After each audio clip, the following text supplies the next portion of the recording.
आप देख रहे हैं एबीपीएस न्यूज। नमस्कार। खबर महाराष्ट्र की उपराजधानी नागपुर से। विदर्भ के नक्सल प्रभावित गढ़चिरौली जिले को green steel hub of India के रूप में विकसित किया जाएगा। गढ़चिरौली में स्टील से जुड़ा संपूर्ण इकोसिस्टम खड़ा कर चीन से भी कम दर पर स्टील दुनिया को उपलब्ध कराने का लक्ष्य है। यह विश्वास महाराष्ट्र के मुख्यमंत्री देवेंद्र फडणवीस ने व्यक्त किया। वे नागपुर के अमरावती राजमार्ग पर स्थित राष्ट्रसंत तुकडोजी महाराज विश्वविद्यालय परिसर में एसोसिएशन फॉर इंडस्ट्रियल डेवलपमेंट द्वारा आयोजित एडवांटेज विदर्भ 2026 खासदार औद्योगिक महोत्सव के उद्घाटन समारोह में उपस्थित जनसमूह को संबोधित कर रहे थे।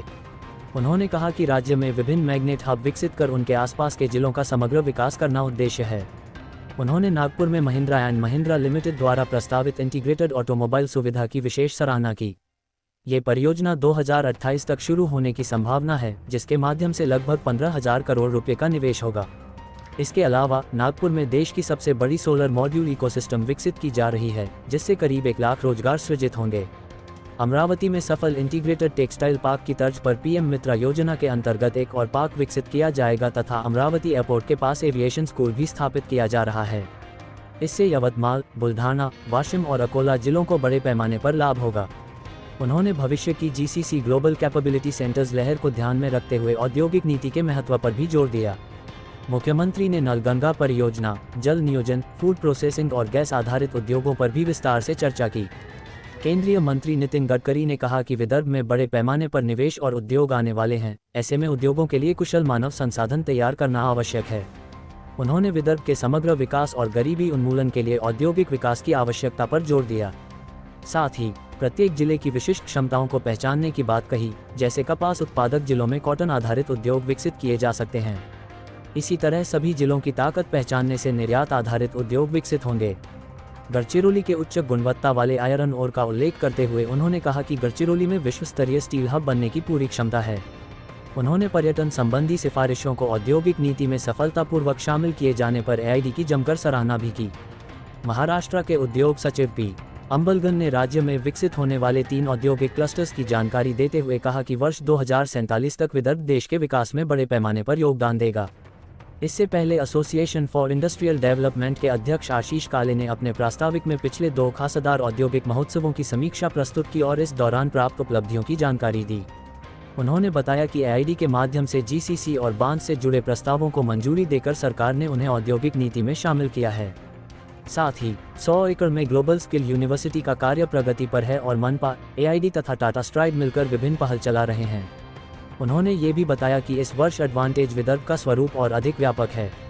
3 दिनों तक चलने वाले इस आयोजन में 370 स्टॉल, बिजनेस सत्रों के साथ भव्य एक्सपो और शाम को मनोरंजनात्मक कार्यक्रम भी प्रस्तुत किए जाएंगे। कार्यक्रम को संबोधित करते हुए अदानी समूह के निदेशक जीत अदानी ने कहा कि केंद्रीय बजट की दूरदर्शी और सकारात्मक नीतियों के चलते भारत वर्ष 2047 तक निरंतर आर्थिक प्रगति करते हुए दुनिया की सबसे बड़ी अर्थव्यवस्था बन सकता है। मेगा एक्सपो के पहले दिन 4 महत्वपूर्ण समझौता ज्ञापनों पर हस्ताक्षर किए गए। इनमें पहला समझौता सुपर स्मेल्टर्स लिमिटेड के साथ हुआ, जो स्टील उद्योग में 10,000 करोड़ रुपए का निवेश करेगा। इससे गढ़चिरौली के साथ साथ वर्धा और चंद्रपुर जिलों को भी लाभ होगा। महिंद्रा एंड महिंद्रा लिमिटेड अगले 10 वर्षों में 15,000 करोड़ रुपए का निवेश कर नागपुर में ऑटोमोबाइल, इलेक्ट्रिक और ट्रैक्टर के लिए इंटीग्रेटेड हब विकसित करेगी। इसका विस्तार नासिक और संभाजीनगर में भी होगा, जिससे बड़े पैमाने पर रोजगार सृजित होंगे। इसके अलावा एनमोटिव इंडिया, जेआईबीसी और एआईडी के बीच भी समझौते हुए। मुख्यमंत्री देवेंद्र फडणवीस और केंद्रीय मंत्री नितिन गडकरी के हाथों पद्मश्री सत्यनारायण नुवाल और उनकी पत्नी का सम्मान किया गया। इस अवसर पर एआईडी के सचिव डॉक्टर विजय शर्मा द्वारा लिखा गया मानपत्र पढ़कर सुनाया गया।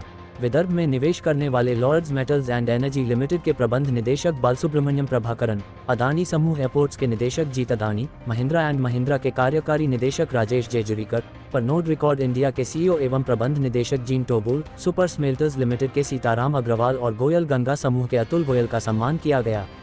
उद्घाटन समारोह में महाराष्ट्र के राजस्व मंत्री चंद्रशेखर बावनकुले, वित्त राज्य मंत्री आशीष जायसवाल, शिक्षा राज्य मंत्री पंकज भोयर, पूर्व सांसद अजय सचेती, मुख्यमंत्री के मुख्य वित्तीय सलाहकार कौस्तुभ धवसे, एआईडी के सचिव विजय कुमार शर्मा, संजय गुप्ता, गिरधारी मंत्री अशोक गोयल, प्रसन्न देशपांडे, निर्भय सचेती, प्रसन्न मोहिले, विनोद तांबी, निखिल गडकरी, राजेश रोकड़े, रवि बोरतक, प्रशांत उगेमुख, महेश साधवानी, आलोक खंडेलवाल, अजय कपूर, महेंद्र क्षीरसागर और राजेश बागड़ी उपस्थित थे। विधायक परिण्य फुके और राष्ट्रसंत तुकरजी महाराज नागपुर विश्वविद्यालय की कुलगुरु मनाली क्षीरसागर भी विशेष रूप से मौजूद थीं। कार्यक्रम का संचालन वसुंधरा काशीकर ने तथा आभार प्रदर्शन कार्यकारी सदस्य निर्भय सचेती ने किया। आप देखते रहिए एबीपीएस न्यूज, हर मसले पर हमारी नजर।